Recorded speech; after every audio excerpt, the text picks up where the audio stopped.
আসসালামু আলাইকুম, নার্গিস কিচেনে আপনাদের সবাইকে স্বাগতম। তো আজকে বাইরে অনেক বৃষ্টি, যেহেতু আমার ছেলে মেয়ে পাস্তা খাবে কিন্তু ঘরে পাস্তা নেই, তো বাজারে আনতেও যাওয়া যাবে না, সেই জন্য ঘরেই পাস্তা বানিয়ে নিব। তো আমি এখানে 1.5 কাপ ময়দা নিয়েছি, আর একটা ডিম ফেটিয়ে নিয়েছি, আর দিয়ে দিব রেগুলার রান্নার তেল। তো আমি প্রথমে ডিমটা দিয়ে দিচ্ছি।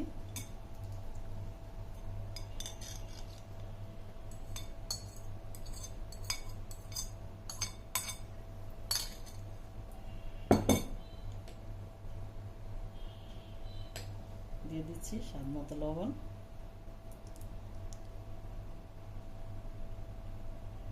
ডিমটা দিয়ে সুন্দর করে আগে মেখে নিব। ডিমটা সবগুলো ময়দার সাথে মেখে নিয়েছি। ডিমটা মেখে নিয়েছি, ডিমটা হবে না, একটু পানি দিয়ে দিচ্ছি পরিমাণ মতো, যতটুকু লাগবে। বেশি নরমও করা যাবে না, আবার বেশি টাইটও রাখা যাবে না, মিডিয়াম করতে হবে। আমি ময়দাটা সুন্দর করে ডো বানিয়ে নিয়েছি। এখন দিয়ে দিচ্ছি রেগুলার রান্নার তেল। তেলটা দিয়ে দিচ্ছি 2 টেবিল চামচের মতো। তেলটা দিয়ে সুন্দর করে মধ্যে মিশিয়ে নিব।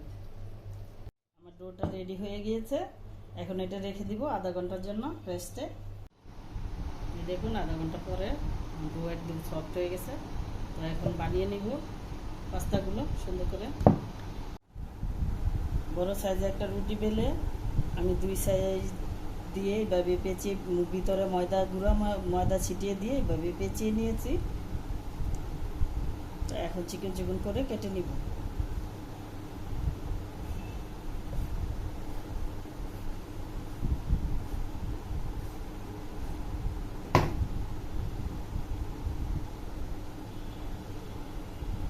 দেখুন লম্বা লম্বা হবে সবগুলো।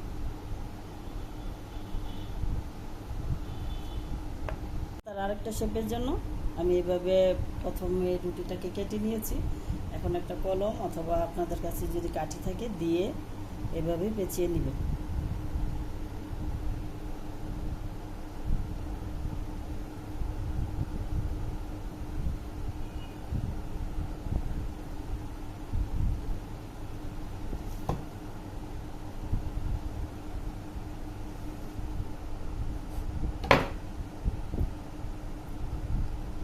কেটে নিয়েছি, এখন খুলে নিব।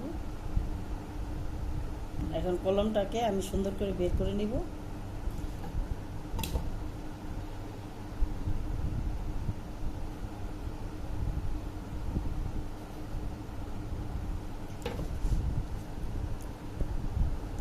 এই যে বানিয়ে নিয়েছি, এভাবে সবগুলো বানিয়ে নেবেন।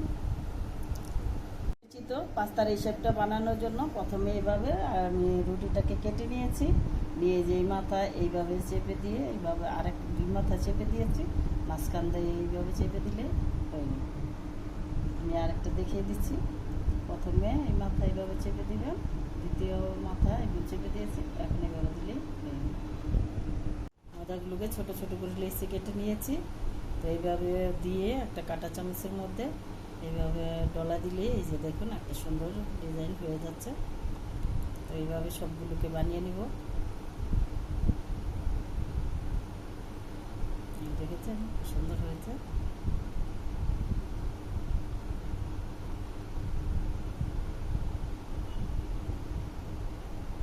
তো এইভাবে ঘরে বসে বিভিন্ন শেপের পাস্তাটা বানিয়ে নিতে পারেন।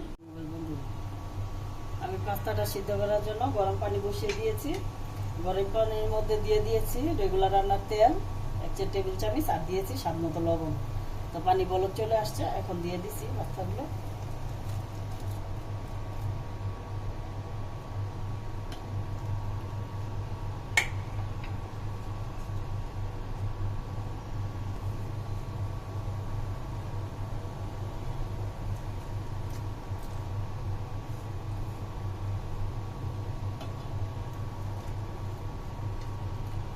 সবগুলো পাস্তা দিয়ে দিচ্ছি।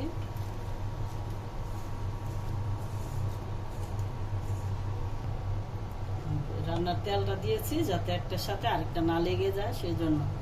তো এখন ভালো 10 মিনিট রান্না করলেই হয়ে যাবে। 10 মিনিট রান্না করে সিদ্ধ করে নিয়েছি। এই দেখুন সুন্দর সিদ্ধ হয়ে গিয়েছে। একটার সাথে আরেকটা লেগে রয় নেই। এখন নামিয়ে নিব। একটু ঠান্ডা পানি দিয়ে দিচ্ছি যাতে বেশি রান্না না হয়ে যায়। দেখুন কি সুন্দর হয়েছে, একদম ঝরঝরে হয়ে গিয়েছে। তো পাস্তাটা রান্না করার জন্য চুলাতে একটা প্যান বসিয়ে দিয়েছি, দিয়ে দিচ্ছি রেগুলার রান্না তেল।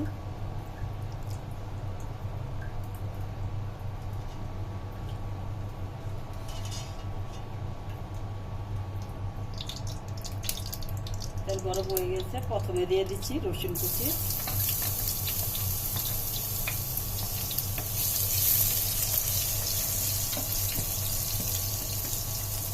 রসুন কুচিটাকে হালকা ব্রাউন কালার হয়ে আসলে সব আর যা যা কেটে রেখেছি সব কিছু দিব।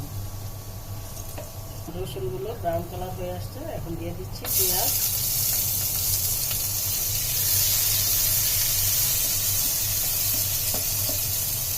কাঁচামরিচ, টমেটো,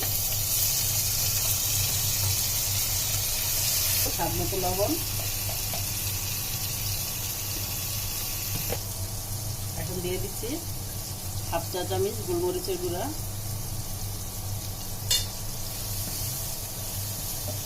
দিয়ে সব কিছু মশলার সাথে মিশিয়ে নিয়েছি। এখন দিয়ে দেবো ফেটিয়ে রাখা 2টা ডিম। আমি এখানে ভেঙে ফেটিয়ে রেখেছি, ফেটিয়ে রাখা ডিমটা দিয়ে দিচ্ছি।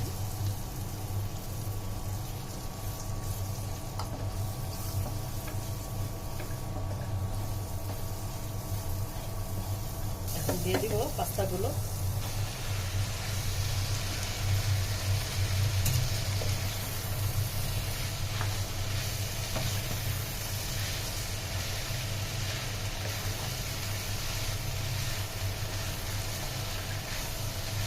পাস্তাগুলো দিয়ে দিয়েছি, এখন দিয়ে দিচ্ছি একটু টমেটো সস।